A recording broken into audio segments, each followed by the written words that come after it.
Good day everyone, my name is Hanife Martinez from Biped Ready and this is my activity 3.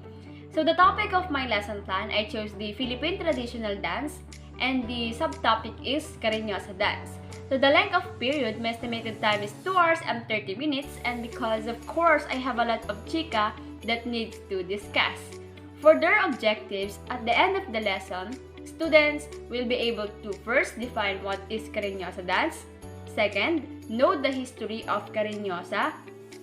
Third, learn the basic steps in Cariñosa. And fourth, demonstrate the 9 figures of Cariñosa. And for their materials, I will be using a PowerPoint presentation, laptop, pictures and video, Google Meet, and smartphone. And then let us proceed for the preliminary activities.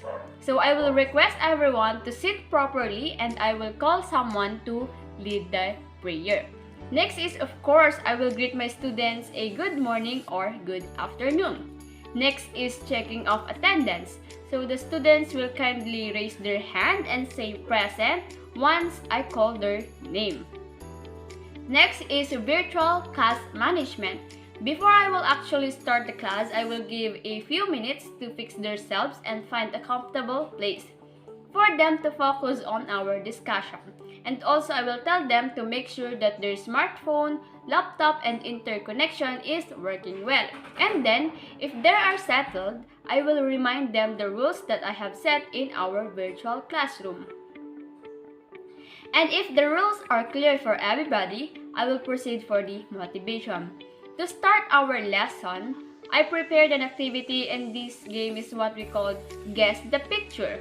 So I will flash the instructions and pictures of the game on the screen and students will observe the pictures. So for their instructions, I will present some pictures which describe the word that wants to convey. Then next, the students who think they have guessed the word or guessed the picture, they will click the heart react button, and based on those who have clicked the heart react button, a student will be chosen randomly to give his or her answer. And if they are ready, I will start the activity.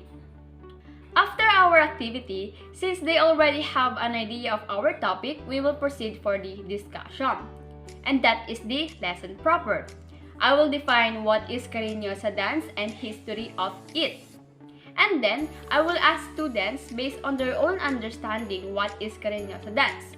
And the students will volunteer through the heart react button. So the chosen students will state their own understanding of the word Cariñosa. And after that, I will continue to discuss the latter part of the topic. Then next, I will discuss the basic steps in Cariñosa. And it has a 9 figures. I will ask some students who wants to read what's on the slide. And the students will volunteer through the heart react button. After that, I will continue to discuss the latter part of the topic. Now, let us proceed for the application.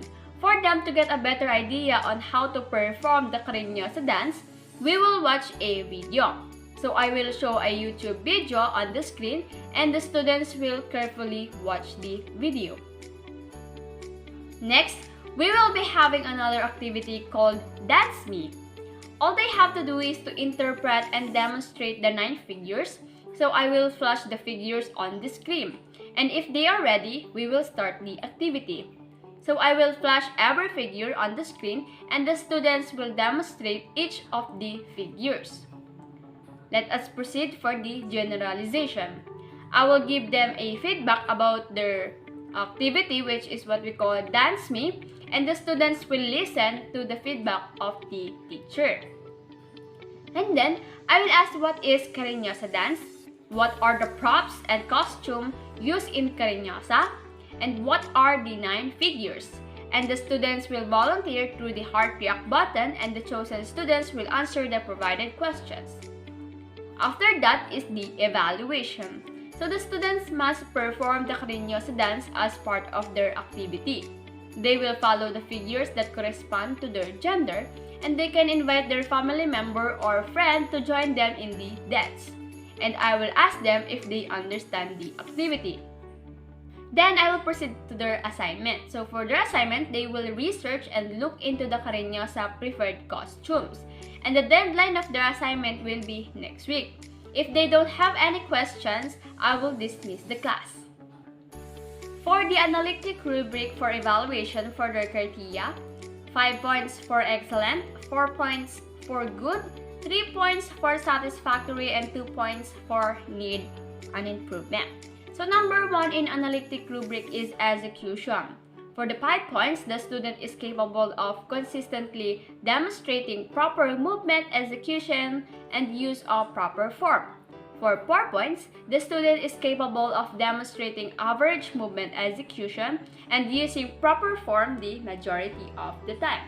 For the 3 points, the student is capable of demonstrating average movement execution but generally uses incorrect form.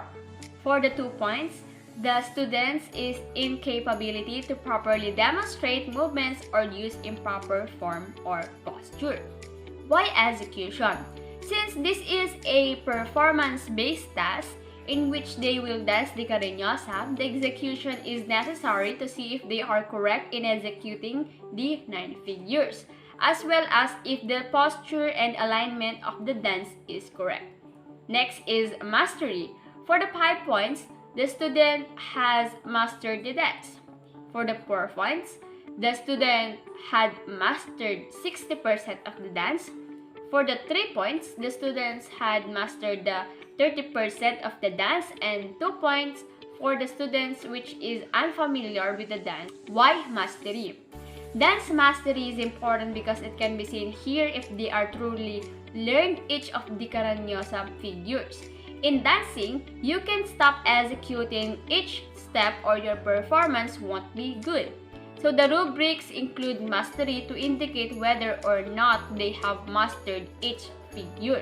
Next is timing. 5 points for the students who moves in a consistent timing. 4 points for the student who most often moves timing. 3 points for the students who may often move in timing. And 2 points for the student who rarely moves with the timing. So why timing? So the rubrics also include timing, which is important because this is a performance-based task. They will be dancing Cariñosa. They will demonstrate if they have truly learned the step, as timing is essential when dancing. So timing refers to moving in the time with the beat of the music. Perfect timing is the ability to let go and allow yourself to express yourself through your movements rather than trying to keep time in your head. Timing is not limited to any one style of dance. It is essential in all types of dance. That is why timing is included in the rubrics. And for the timeliness, 5 points for the student who submitted on time, 4 points for the students who submit 1 to 2 days after the deadline, 3 points for the students who submitted 3 to 4 days after the deadline, and 2 points for the students who submitted 5 or more days after the deadline. So why timeliness? I included timeliness in the rubrics I created because I set a deadline for the activity that they must complete by next week. So timeliness is important to demonstrate that they are doing the activity, and it's also essential to have a set time limit so they know when their output will be passed. And that's all. Thank you.